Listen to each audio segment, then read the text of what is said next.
प्रोबॅबिलिटीमध्ये आपण काय करूया, आणखी एक एक्झाम्पल बघूया. What is the probability of getting more than 4 in a single throw of a die. एक डाय आपण थ्रो केल्यानंतर 4पेक्षा जास्त येण्याची संभाव्यता आपल्याला काय केलेली आहे ते विचारली आहे. आपण sample space S is equal to, आता जो डायस जर बघितला त्याला 6 बाजू असतात, 1 2 3 4 5 आणि 6, म्हणजे नंबर ऑफ सॅम्पल स्पेस आपल्याला मिळाला 6. आता इव्हेंट काय बघा, इव्हेंट आपल्याला सांगितलेले आहे, त्याला इव्हेंटला आपण ए म्हणूया. इव्हेंट ए आहे प्रोबॅबिलिटी ऑफ गेटिंग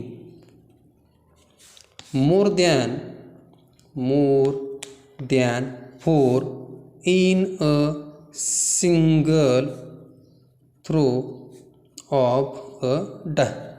तर इव्हेंट ईची प्रोबॅबिलिटी काय येते बघा, 4पेक्षा जास्त येण्याची संभाव्यता जर बघितली तर ती 5 आणि 6 आहे. म्हणून आपण नंबर ऑफ इव्हेंट ए जर बघितलं तर तिथे येतात 2.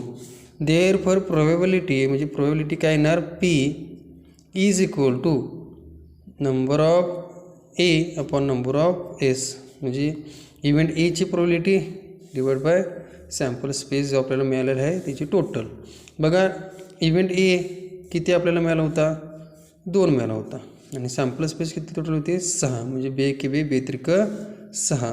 अशा प्रकारे आपण काय करू शकतो, ही प्रोबॅबिलिटी डिस्ट्रीब्युशनमध्ये सोपी एक्झाम्पल सॉल्व करू शकतो.